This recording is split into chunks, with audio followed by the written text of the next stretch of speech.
If I had 25 pounds to lose this year, I would not waste a single second of it on any of this online nonsense. Instead, I'm going to give you 6 powerful habits that actually work. And trust me, if you do these, especially number 5, your body will change. And I'm talking about habits that fuel fat loss, build muscle, and make weight loss feel easy. Because nobody has successfully lost weight by feeling miserable long term. Now, if we haven't met before, I'm Maria and I'm a registered dietitian, and I have helped hundreds of people successfully lose weight using both psychology and science. Because let's be real, life is too short to spend it constantly on a diet. My goal is to help you reach your goals fast so that you can get on with living your best life. So if you're tired of wasting time on diets that don't work, make sure to hit subscribe because I'm here to help you too.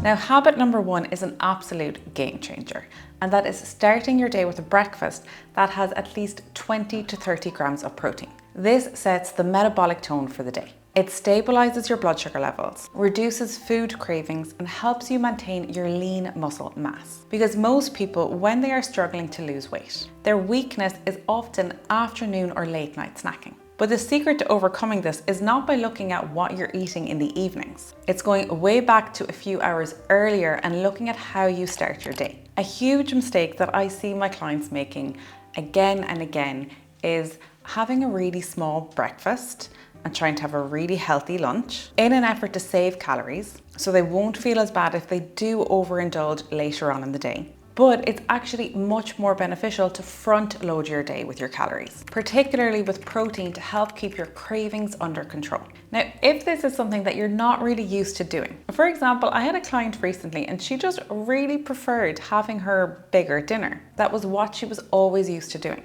So I encouraged her to give it a change just for 2 weeks. And that's what I would ask you to do as well, because this will allow you adequate time to see how your appetite really can change. And this client of mine was mind blown with how her hunger and cravings changed and how she was easily able to just say no to snacks later on in the evening, and how much more control she had when she sat down for her evening meal.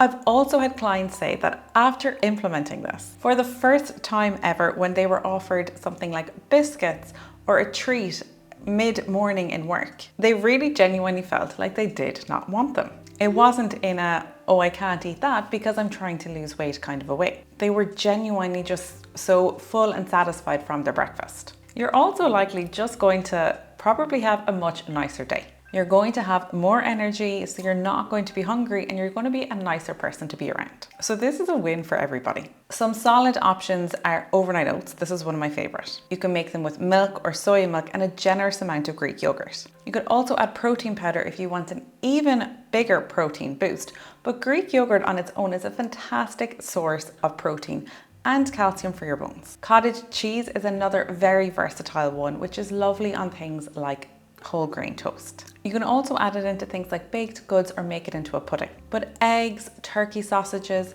smoothies with protein powder, these are all solid options. So just find whatever works for you. Now, I have a weight loss ebook with some of my favorite high protein breakfast options if you need some inspiration.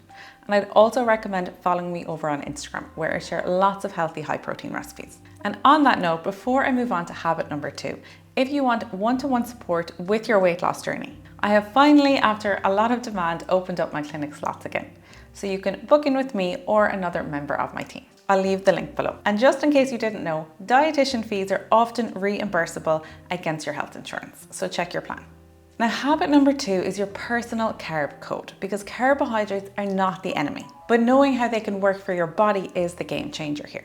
For most women, 30 to 40 grams of your starchy carbohydrates, like your rice, your pasta, your whole grain bread, this per meal is a good target. Now, if you have insulin resistance, PCOS or pre-diabetes, a smaller amount like 20 to 30 grams might work better for you. And if you're going through menopause, the lower end is also usually better.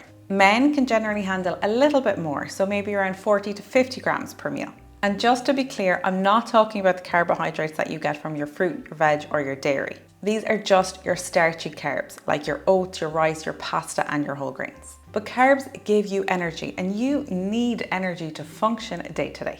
and to live your best life. We're not trying to be miserable here, even if we are trying to lose weight. So please don't demonize carbs, because no carbs equals no energy, and that will make your weight loss attempts even more challenging. There are a lot of diets online that suggest less than 50 grams of carbohydrates every day. And this is just not practical nor sustainable, and it's one of the reasons why many people start and fall off diets again so quickly. And people need at least 130 grams of carbohydrates every day just to meet the body's energy needs. Now, after that, how much you need exactly does become quite personal, depending on things like your activity levels, your gender, and so many other factors. And some people actually utilize carbs much better than others. And they will also sustain a diet much better on higher carbs, whereas some people have more of a preference for healthy fats. It's about finding your sweet spot and what works for you. Now, for context, a half a cup of oats will give you around 30 grams of carbohydrates. Similarly, 2 slices of whole grain bread will give you 30 grams. And 1 cup of rice is around 45 grams, just to give you an idea.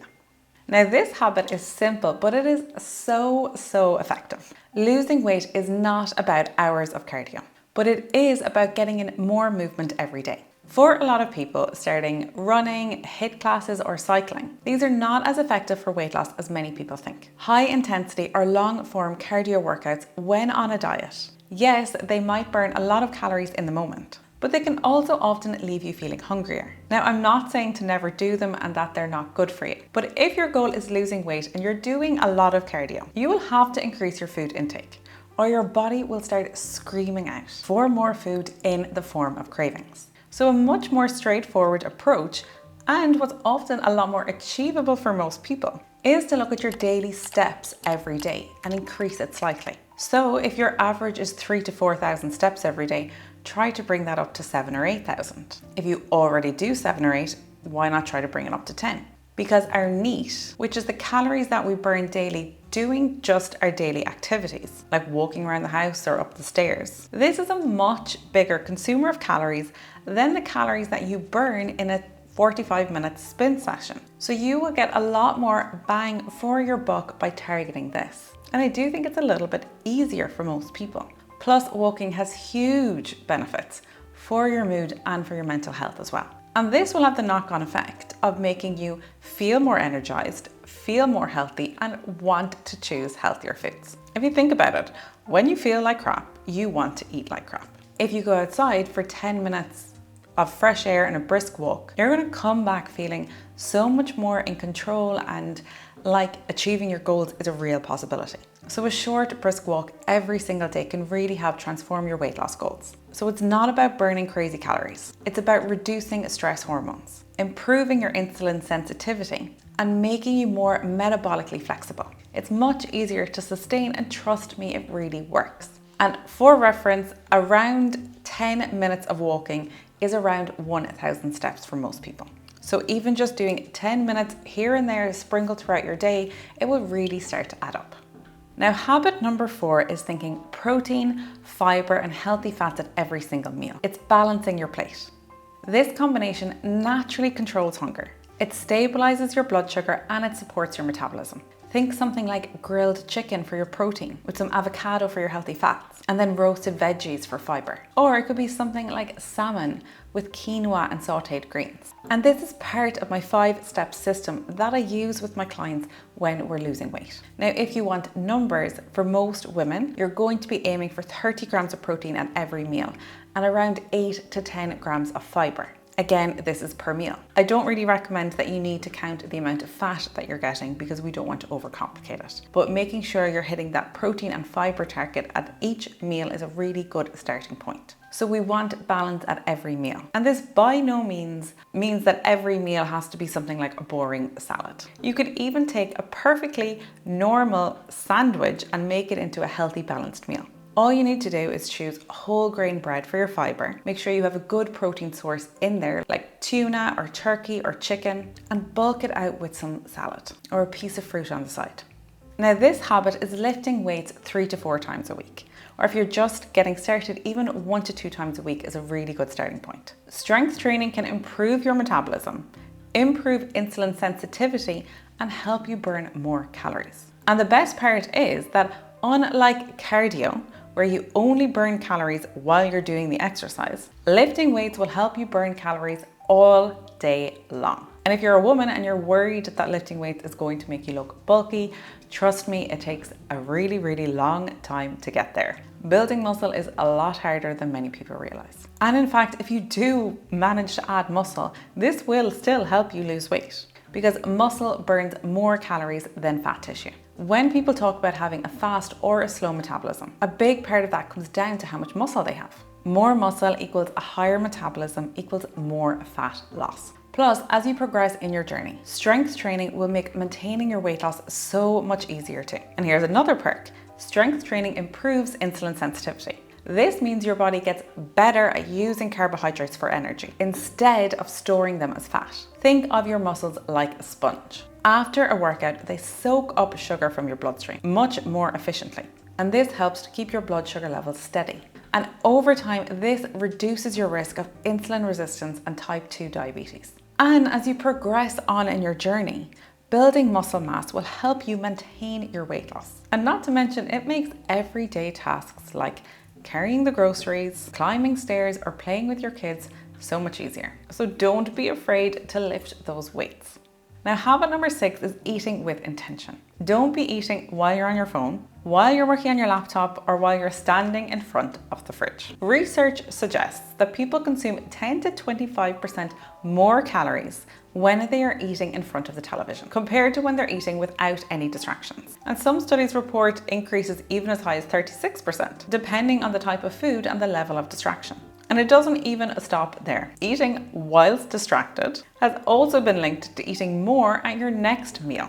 Basically, when we don't pay attention when we're eating, our brain does not fully register what we have consumed, making us much more likely to overeat later. So eating mindfully without distractions. This helps us tune into our body's natural hunger and fullness cues. And this simple shift can lead to eating less without even needing to try to, better portion control, and more weight loss. It can also lead to improved blood sugar levels and lower cholesterol. So next time you eat, try slowing down, sitting down, and actually just enjoying your food. Your body and your waistline will thank you. So there we have it, my top 6 habits for losing weight this year. You want your high protein breakfast, 20 to 30 grams. You want to know your personal carb code per meal. You want to up your daily steps and make sure every meal is balanced. For the most part anyway. You want to lift weights and you want to eat with intention.